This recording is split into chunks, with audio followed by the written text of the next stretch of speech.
Welcome to the webinar video for Teaching the Faith. Will we instruct or indoctrinate? That will be our theme, and it's something certainly of importance to us as members of the Christian church, as leaders in the Christian church, as educators of the next generation within the Christian church. The act of teaching and how people learn are at the center of this conversation. And we want to do the best that we can do in communicating faith and understanding to those whom we teach in the important spiritual truths of Christ. This is intended to be a little different than the usual webinar, I suppose, that you may have experienced before. Martin Luther College webinars, typically there's about an hour-long video presentation, and then you follow that with some assignment that you turn into the instructor. In this case, I'm going to try to keep this webinar video presentation somewhat briefer than that. And then rather than having you just work individually on some assignment, I want this to be a conversation between us where we do online discussion. So it'll work something like a mini class, I suppose, a miniature online class where there's a little bit of lecture presentation here from me, and then we have class interaction follow-up where we're talking to one another, doing online discussion about this important topic of teaching the faith. Now, this presentation and discussion was something I first did in connection with the Lutheran College Conference. The Lutheran College Conference is something that happens every few years. It gathers the faculty of Martin Luther College and Bethany Lutheran College and Wisconsin Lutheran College, and takes up subjects of interest and importance to us as religious school faculties, college higher education faculties in the Lutheran Church. And the theme of the conference where I presented this initially was teaching through a Lutheran lens. And in the materials that went out for that conference, looking for presentations and workshop topics, it was stated the purpose of the conference is to explore what is involved when teaching through a Lutheran lens. How does this approach impact the mechanics of teaching and learning? And it's especially in that regard of how does this impact how we go about teaching that I proposed this presentation. And then it was accepted and we ran it at the Lutheran College Conference. And then I've since done it at Teachers Conference. And now was suggested that I convert this also into a webinar so that more people could take advantage of it in this form. Now, when I first did this for the Lutheran College Conference, in my mind, I was thinking that this would be something where I would be presenting it, and it would be maybe a dozen people in a small room, one of the breakout sessions, one of the little work sessions, and we'd have more just of an open-ended discussion. And then come to find out they wanted me to be the big keynote presentation with everybody in the room. And when I went to Teachers Conference for elementary and high school teachers, it was the same thing. They had everybody in the room. So what I had envisioned as sort of a conversation in a small group setting became this big room presentation, and how do we get people involved? And I tried still to do that. Where, it was a question and answer and interactive session, but when you've got 60 or 80 or 100 some people in the room, that doesn't always give everybody a chance to get involved. One of the things I like about doing it here in webinar format is everyone will have a chance to get in on the conversation as we do the online conversations that follow. So that's sort of the plan for this webinar session that you're involved in. The way that this will work then is, first of all, I'd like to give you a bit of a précis educator jargon for a precise summary of a particular piece of writing or work. And I won't do the full précis here in video fashion, but in the materials available at the course website, I'll give you a full document that's a précis of a chapter in a book by Thomas F. Green called The Activities of Teaching. And I'll give kind of a summary of that here in the video. It's a philosophy sort of piece, philosophy of education sort of piece. I teach philosophy as well as the religion courses, and in the philosophy course, I'm often struggling to try to help the students understand what it is that analytic philosophers do when we we get to the section on introducing analytic philosophers, men like Bertrand Russell, for instance. And one thing I found that sometimes works is to give them an example of an analytic philosopher doing analytic philosophy on a topic that they, the students, know something about. And Thomas Green's activities of teaching affords that sort of example, because he does this conceptual analysis of an analytic philosopher on the meaning of teaching. Analytic philosophers really delve into the linguistic meaning of things, and what do we mean when we say this or that. And so we'll do a little bit of a philosophical look at what is teaching along with Thomas Green, and then try to apply that to our spiritual education. Also, I'm going to share with you a survey that I did with a number of my students. I did it initially with a group of 100 of my students prior to that Lutheran College Conference presentation. And since then, I've done it with other groups of students just to see if the results would hold up, and generally they do. They're always roughly the same percentages. And then we'll follow that with a conversation. As I was saying, this is going to be a discussion-based webinar where once I've done my presentation, then it will shift into conversation mode as we do online discussing with one another in threaded forums there. So first of all, talking a little bit about Thomas Green and his book, The Activities of Teaching, which was published in 1971, kind of a classic in education studies. Thomas Green, by the way, was a philosopher of education, taught in the education department, and taught philosophy at Syracuse University from 1964 to 1993. And in that particular work, in chapter 1, he kind of delineates things under what he calls the modes of teaching. And he goes through conceptual analysis of different terms that would fit under these different modes. He kind of breaks into 2 categories and then different modes of teaching underneath each of those categories. So category 1, teaching to do this or that. You're teaching someone a skill. You're teaching them how to do something. You're looking at behavior to be produced by what you're training them to do. And training is one of the words that we end up using for that kind of teaching. Training a pilot to fly a particular type of airplane, let's say. Or it could be you don't even care whether the person learning whatever skill or task thinks about it at all or understands it all. You just want them to do it, and it's more of a conditioned response that you're aiming for. Is it conditioning that is going on? We'll talk more about that. The other category is teaching that such and such is the case. You're imparting knowledge, you're imparting belief, systems and structures. This is what we believe is true. This is what we know. And so it's a knowledge sort of thing. It's aiming at instruction in that sense, and we use that term to instruct in a particular field of knowledge. Or we may also end up using a term like indoctrinate, and that typically has negative connotations, and Green, as a philosopher of language, sees it as having primarily negative connotations, and where the people learning that particular knowledge or belief do not necessarily think it through, but are just being imparted with a particular set of knowledge or belief. I'll say more about each of those as we go along. So let's kind of look at each of those specifically. And again, the Précis document that I've given in the webinar materials will give you more detail on this. But training, teaching how to do something, you might have an example of teaching a youngster how to trap a soccer ball. I did some youth soccer coaching for a number of years. In fact, I was director of soccer coaching in my town here for a number of years. And that's always a challenging task, to especially when you, the person trying to teach things, don't have any real soccer physical background or experience of your own. You kind of understand how it's supposed to work, but you can't demonstrate it real well yourself.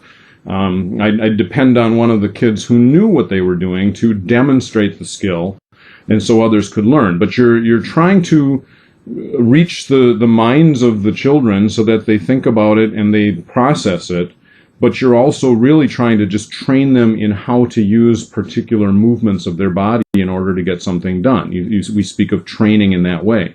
It's training in a particular skill. Or like I mentioned before, and this is the example Green used of a pilot being trained on a particular type of aircraft. He's getting the needed skills and understanding that will help him fly that particular aircraft and use all of its capabilities, etc. If we go to the less mentally aware end of the teaching to spectrum, training involves the minds of those who are learning typically, if you think of an airline pilot or even soccer players. Conditioning doesn't really need the mind to be involved other than in some sort of instinctive reaction mode. The classic example, of course, is Pavlov's dog, where you get the dog to salivate at the sound of a bell. You've conditioned the animal to respond to certain stimuli in a certain way. And Green talks about that in regard to teaching with people, too. Sometimes you'll see it happen where someone is being taught something where it's just purely conditioning and they're really not thinking about what they're doing at all. They're just being sort of like mind controlled or brainwashed, you might say.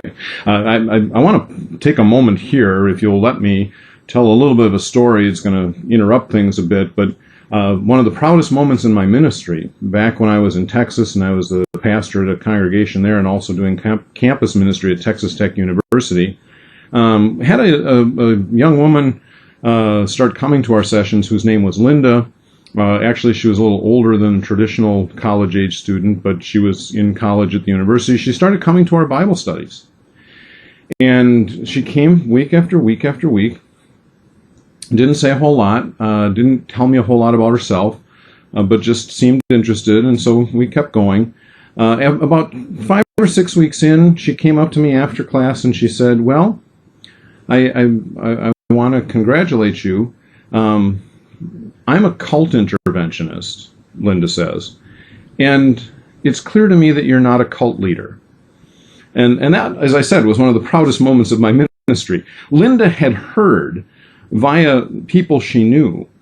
She knew some people in our group, and they were talking about what a great group it was and how everybody in the group agrees and they kind of all share the same faith and doctrine and what a wonderful thing that was, the way we talk about fellowship.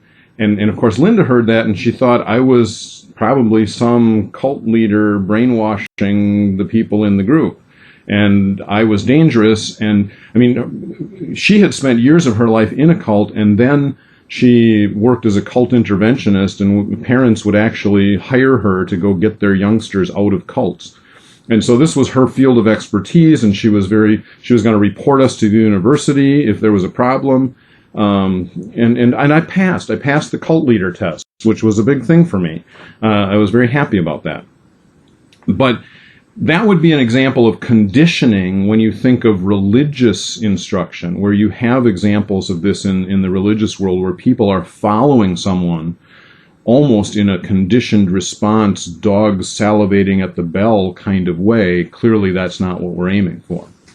What we do want to aim for, I think, is perhaps our strongest area of religious teaching is what would be called instructing. And Green's definition of instructing is interesting there. He says instructing seems to involve a kind of conversation, the object of which is to give reasons, weigh evidence, justify, explain, conclude, and so forth. Instruction proceeds as a conversation because it is a pursuit of truth, of establishing solid beliefs in such a way that the learner knows why he believes what he has accepted as true. Now, he was saying that about knowledge in general, but I think you could take that statement and apply it to religious truth very aptly, that when we instruct in the faith, and we're not just kind of trying to push information or thoughts into the heads of those who are learning, but that we carry this on as a conversation, that is somewhat also the ideal for religious instruction as well, that this is a learning process, and the Spirit of God, of course, gets involved in that learning process, but that we are seeking the minds and hearts of those who are learning, not just that they somehow get all the information and can feed it back to us when asked for it. So instruction, based on the Latin instruere, which means to pile upon or to build upon, is kind of building up knowledge, constructing that understanding within them. And sometimes I think people, when we start talking about religious instruction, say, well, can you really do that if you're working with like the youngest children where they don't have anything yet? I think you can, and we'll maybe talk about that more in discussion sessions, and some of that came out in conversations that I had at Teachers Conference presenting this, about the ability for even the youngest of children to work in kind of that conversation mode sometimes, as opposed to just telling them, here's what it is, and memorize it in that sense. Finally, in terms of the various modes of teaching that Green covers, he talks about indoctrinating, which is something that does aim at the mind, where conditioning was just aimed at, like responses, behavior. Indoctrinating aims at the mind, but aims at the mind in a way that is not necessarily trying to build understanding, as in just to make sure you nod your head to the right things. The definition that I gave, that kind of ties in with what Green gives, is shaping belief or knowledge without concern as to whether understanding or justification for such belief or knowledge is demonstrated. Or if you look at the dictionary definition, Merriam-Webster will say to teach someone to fully accept the ideas, opinions, and beliefs of a particular group, and not to consider other ideas or opinions or beliefs. So it's kind of, you will think this one thing and you will have that as what you know to be true. Now say, yes, I will. If we think maybe of Islamic madrasas or something like that, this is what you're going to believe, that would be an extreme example of that kind of conditioning in regard to training in religious knowledge.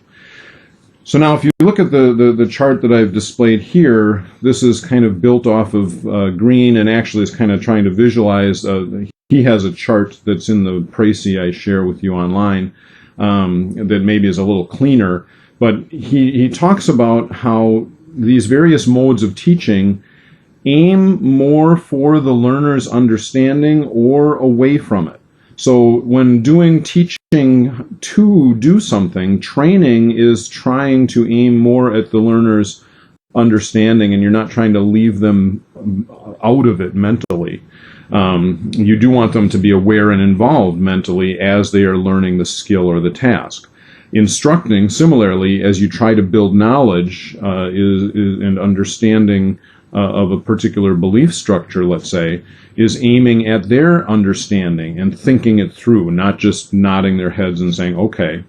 Whereas conditioning aims for the behavior, whether they have a reason for the behavior or not. And indoctrinating aims for nodding their heads to a particular set of beliefs, whether they really understand why they believe it or not. And so those are kind of the analyses of teaching that Green offers. There's a continuum of where you're at on this scale of from conditioning over to indoctrinating, and we're really trying to aim more in the middle of that at the things that we might call training and instructing, that aim more at getting the learner to really understand what it is that they are learning and that they are expressing. So then let me turn to the survey that I did with students of mine. As I said, I did this with 100 students, and it was 100 because I cut it off at that point using my free SurveyMonkey account that I used for the survey. And I did this, just sent an email to all of the students I had during the course of the semester or the previous year. This was at the beginning of the summertime, and just whoever was going to respond. So it's somewhat random in that way. I'm not claiming this was the best or most scientific survey ever accomplished. You poke holes in it all over the place, especially those of you scientists out there. In fact, those of you scientists out there probably were poking holes in my use of the lemming on the one picture because, you'd say, well, lemmings are not, just following each other over a cliff the way everybody blames them. That was my lemming picture on one of the pages of Indoctrinating. But please don't criticize my science here too much, or my survey science either. I'm just trying to get some perspective from our young people of what they feel they have experienced. So a lot of this is their perceptions. This is not, mapped out in a truly scientific way, but it is getting the perceptions of young people who've come through our system of religious training and instruction, and what do they think of it? Do they actually think of it as training and instruction, or do they think of it as more like conditioning or indoctrinating? And so I gave them those four terms, those four modes of learning definitions, and the sort of definitions that you were hearing from Green's account. For conditioning, told them that it was about shaping behavior, achieving a conditioned response, something like a dog salivating to a bell. For training, that it's training to do something, focused on practicing or building up a skill. Example of a soccer player learning a particular soccer maneuver. Instructing, shaping knowledge by giving reasons, weighing evidence, explaining, forming conclusions, etc. Example, teachers and a teacher and students in a dialogue together. And indoctrinating, shaping belief or knowledge without concern whether understanding or justification for the belief or knowledge is actually demonstrated. Those were the definitions they were given. And then I asked them, as you think back on your religious learning through elementary school, high school, and now in college, and these were all students in college, what would you say was the most common mode of teaching that you experienced? So this is just their perceptions, this is their feelings, and it's based on foggy memories. I'm sure what their foggy memories are of what they had in grade school when they're now in college are not all that reliable, but it is sort of how they're thinking about those things, how they're expressing those things. And you see the chart that is representing their answers. The most common mode of teaching as they reported it, as they thought back on grade school, 16% of them are saying it was conditioning. 32% of them were saying indoctrinating. What I had kind of hoped to see in this chart was that the predominant answers would fall in the training and instructing modes, and we wouldn't see too much on the other ends, but I think we do see more than we'd probably like to see on the other ends in terms of how students are perceiving the religious teaching that we're doing. You notice in that chart, even when you get into college, the 24% of the students are still saying that they feel like there's indoctrinating going on. And so that's kind of telling sort of statistic in terms of my own work at the college and others of us who are teaching at that level, as well as those who are teaching at levels in elementary or high school. The next chart that you see here, I was trying to kind of parse this with the students a little bit, and I said, okay, so what was the first most common mode of teaching you experienced as you remember it? And what was the second most common that you experienced as you remember it? So that I thought maybe at least by both of those we'd get teaching or we'd get training and instructing to be included both.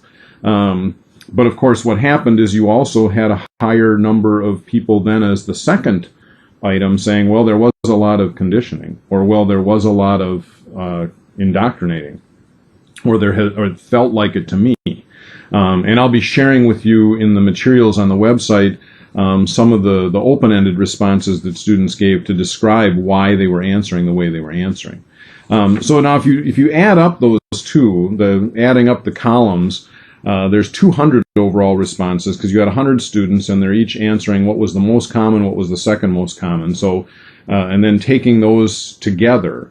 So out of 200 total responses, you have 50 total responses in the college category that are saying there's indoctrinating going on. So a full quarter of the respondents are suggesting there's that much indoctrinating going on. Or there's that, if you look at the elementary level, between the indoctrinating and conditioning, that's just about half of the thought, is that they think that's what they were having done while they were there. I'm not sure that's what we want them to think was being done while they were there. So again, my survey is not terribly scientific, and you can poke holes in it all over the place. And I have done it with other sets of students since then, and the results tend to come back to me the same way every time. This is at least the perception of how some of our young people are feeling. And I think that the fact that they're having that perception makes it something we want to talk about and figure out what's the best way for our learners of the faith to see their faith learning as something that is very meaningful and very much aimed at their minds and hearts and at understanding and growth in faith, and not just at getting the worksheet answer right or getting the memory work word for word or something. And I'm not trying to say those are wrong things to do, but I think our students are sometimes seeing it as the predominant thing that we're doing in their religious instruction or education, and we need to have a conversation about that. So that's what I want us to do next as we carry on with this webinar. I've got questions for you to consider that I'm making available with the website associated with this webinar, and we'll have online discussion forums concerning those questions where we can kind of air out some of these issues. And then also, in addition to that, responding to responses, I'll be sharing with you some of the responses, the open-ended responses that came from the college students participating in my survey, some of the things they expressed, and you can react to some of their responses as well as part of our discussion that we'll have in the webinar discussion forum. So that's as much as I will do here for the presentation portion of the webinar on teaching the faith. From here on, now we spend the rest of the time during this webinar week in online discussion with one another, and may God bless us as we carry on that endeavor and think about doing our best ministry in teaching the faith to those who are the next generation of God's church.